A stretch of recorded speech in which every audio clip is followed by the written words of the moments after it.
오늘 우리에게 주신 하나님의 말씀은 시편 112편 1절로부터 10절까지 말씀입니다. 할렐루야. 여호와를 경외하며 그의 계명을 크게 즐거워하는 자는 복이 있도다. 그의 후손이 땅에서 강성하며 정직한 자들의 후손에게 복이 있으리로다. 부와 재물이 그의 집에 있으며 그의 공의가 영구히 서 있으리로다. 정직한 자들에게는 흑암 중에 빛이 일어나나니 그는 자비롭고 긍휼이 많으며 의로운 이로다. 은혜를 베풀며 꾸어주는 자는 잘 되나니 그 일을 정의로 행하리로다. 그는 영원히 흔들리지 아니하며 의인은 영원히 기억되리로다.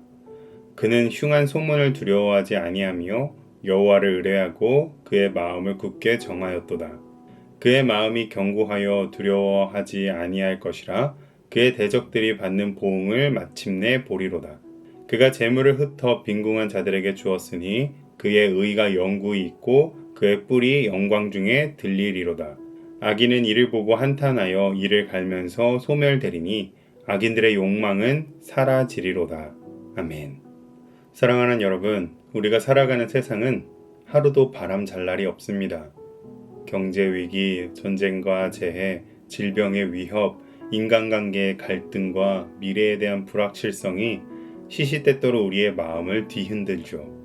이런 세상에서 두려워하지 않는다는 것은 거의 불가능해 보이기까지 합니다.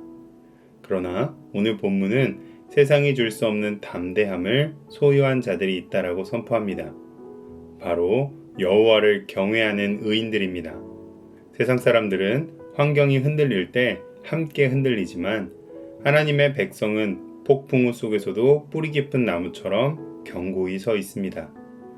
오늘 말씀을 통하여 우리 마음속에 있는 두려움을 몰아내고 참된 평안을 얻는 이 시간이 되시기를 주님의 이름으로 축복합니다.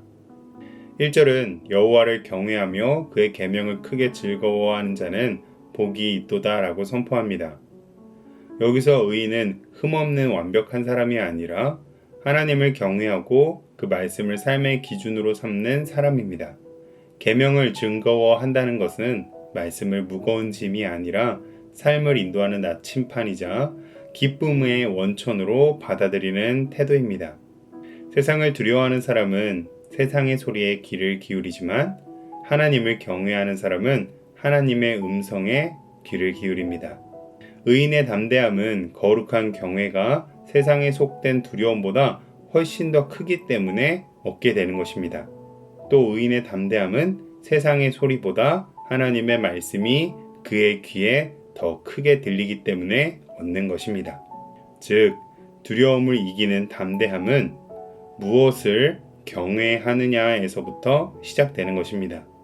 그렇다면 이 경외의 마음은 실제적인 삶 속에서 어떻게 드러날까요? 2절로 3절은 그의 후손이 강성하고 부와 재물이 그의 집에 있으며 공의가 영구히 설 것이라고 약속합니다. 이는 물질적 풍요만이 아니라 하나님이 그 삶의 기초를 든든히 세우신다는 영적 보장입니다. 특히 4절은 큰 위로가 되는데요. 정직한 자들에게는 흑암 중에 빛이 일어나나니. 분명한 것은 의인의 삶에도 고난의 흑암이 찾아올 수 있다는 것입니다. 그러나 의인이 두려워하지 않는 이유는 흑암이나 문제가 없어서가 아니라 흑암 속에서도 반드시 하나님의 빛이 떠오를 것이라는 것을 믿기 때문인 것입니다. 하나님을 경외함으로 그 빛을 경험한 사람은 혼자 잘 사는데 머물지 않습니다.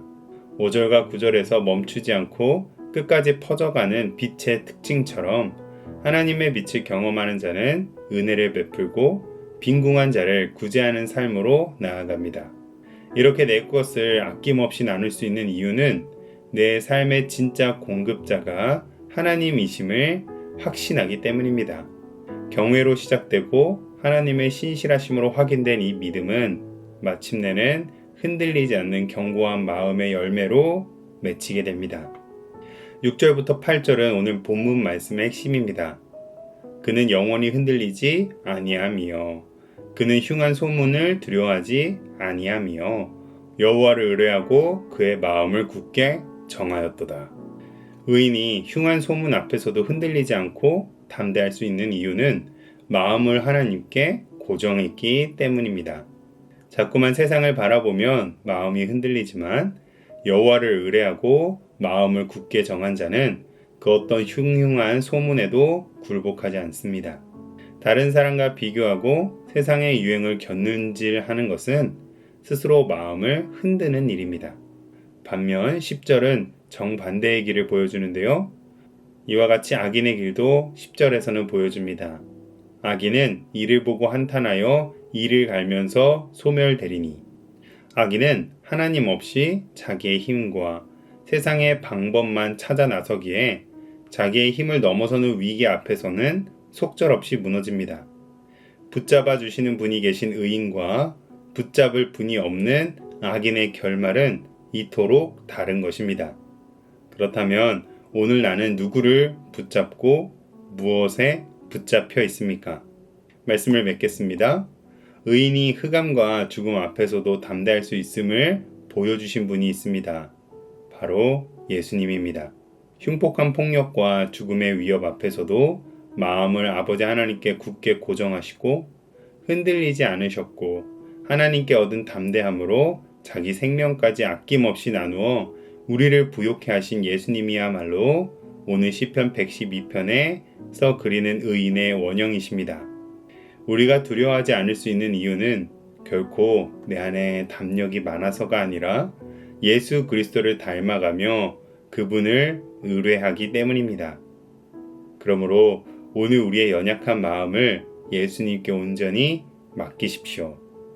그리하여 세상의 어떤 파도 앞에서도 마음을 굳게 정하고 두려움 없이 담대히 승리하시기를 주님의 이름으로 축복합니다.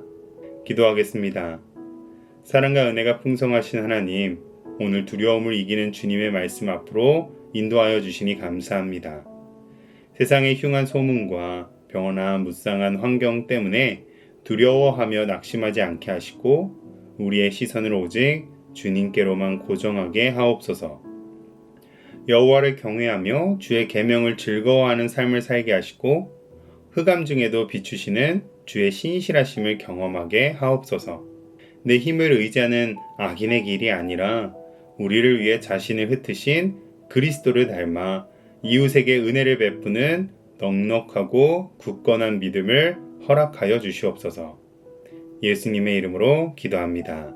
아멘.